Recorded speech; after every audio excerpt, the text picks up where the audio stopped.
يا حبيبي Jangan lupa tonton, subscribe, like, and share. حبيبي سلام حبيبي سلام جل حكمه في الأزل أن يضاف إلى العلل.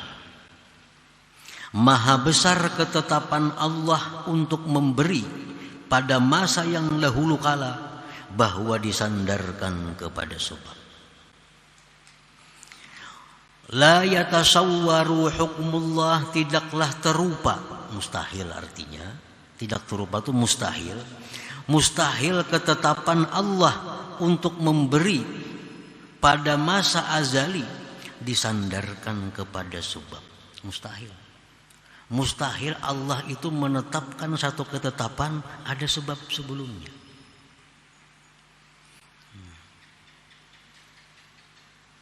Mustahil Allah menetapkan memberi kita karena ada sebab sebelumnya. Itu mustahil. Li'anna Allah lahul iradatul mutlaqah wal masyiatun nabidhah, karena bagi Allah itu kehendak yang mutlak dan kehendak yang lulus.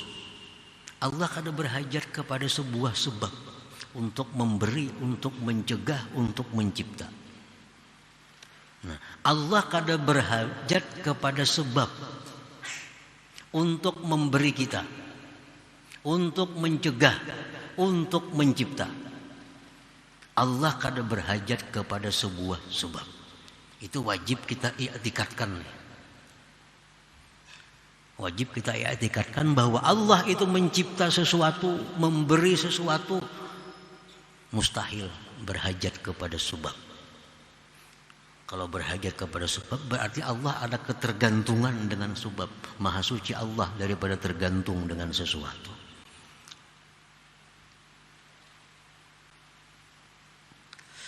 Nah, qala Allah Ta'ala, Allahu khaliqu kulli syai'. Allah berfirman, Allah mencipta segala sesuatu. Wa qala ta'ala, wallahu yahkum la mu'aqqiba li hukmi. Allah menghukumkan, memutuskan sesuatu dan tidak ada yang mempengaruhi bagi hukum Allah. Allah menghukum ini, menetapkan sesuatu, tidak terpengaruh dengan siapa juga pun. Tidak terpengaruh. Kalau kita beranggapan bahwa kita berdoa kalau diberi Tuhan, berarti kita kau mempengaruhi Allah. Luar biasa hebatnya.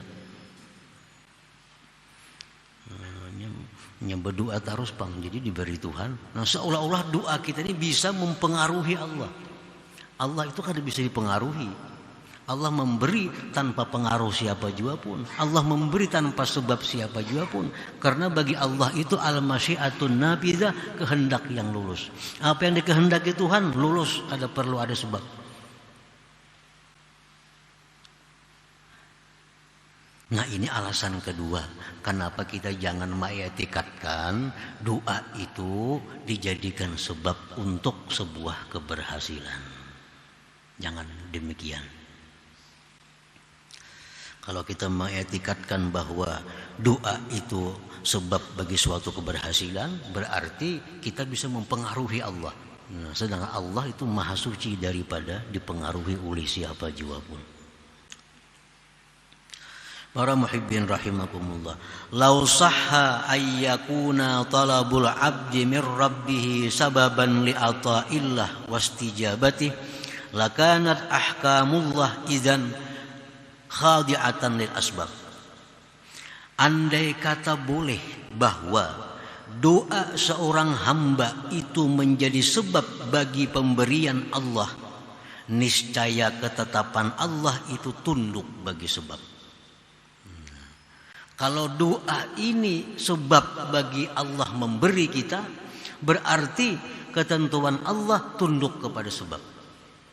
Nah, wala kana talabul abdi mu'assiran fil ata, niscaya adalah doa seorang hamba itu memberi bekas pada pemberian. Alladzi yanaluhu minallah, yang dia capai dari Allah. Wa idzan lakanat iradatullah masyubatan bil qasar, kalau demikian berarti kehendak Allah itu cedera. Kehendak Allah berarti kada lulus. karena bisa dipengaruhi oleh doa seorang hamba. Ta'ala Allah azza wa jalla an dzalik, maha suci Allah subhanahu wa ta'ala daripada yang demikian itu. Nah, para muhibbin rahimakumullah, jadi ini sebenarnya sesuatu yang terjadi kebiasaan kita dan kita anggap inting, padahal ini merusak akidah kita. Kalau misalnya di lisan kita aja, di mulut kita aja, berdoa rancak gitu diberi Tuhan. Ya almun di mulut saja itu yang mungkin kada terlalu bermasalah. Kalau di mulut saja kada sampai ke hati mungkin itu kada terlalu dipermasalahkan. Yang khawatirnya kalau sampai ke hati, nyarancak berdoa diberi Tuhan juga. Nah itu bahaya. Kenapa? Karena ini bisa menganggap mempengaruhi Allah. Seolah-olah Allah itu terpengaruh dengan doa kita sehingga memberi apa yang kita mau. Nah itu bisa mengakibatkan syirik. Ini membahayakan. Nah jadi ini ucapan-ucapan kita sehari-hari. Kadang-kadang banyak berdoa nyaman sugih. Nah seolah-olah doa itu sebab bagi sugihnya seseorang. Banyak berdoa nyaman sihat. Seolah-olah doa itu yang bisa membuat sihat seseorang. Nah ini ucapan nih kalau sampai ke hati-hati, nah itu membahayakan i'tikad atau akidah seseorang. Nah para muhibbin rahimakumullah, jadi kesimpulannya bahwa kita berdoa kepada Allah itu, nah ada 4 hal yang disebutkan dahulu. 1, kita berdoa kepada Allah itu kenapa? Karena kita ini kada berdaya, lalu minta aja kepada Allah. Allah maha kaya, Allah maha kuat. Nah, yang kedua kita berdoa ini disuruh oleh Allah. Yang ketiga kita berdoa ini adalah untuk memperhiasi tubuh kita dengan ibadah. Nah, itu aja berdoa dah. Masalah diberi Tuhan apa yang kita minta, kada diberi Tuhan jangan dihiraukan, jangan jadi motivasi untuk berdoa. Kalau itu jadi motivasi berdoa, kena ampih berdoa. Ampih kita berdoa. Ya Allah, lunasiakan hutang hamba. Berbulan-bulan dah berdoa, kada kabul juga. Bisa ampih berdoa nih tuh. Bisa ampih. Karena motivasinya supaya Allah melunasi hutang-hutangnya.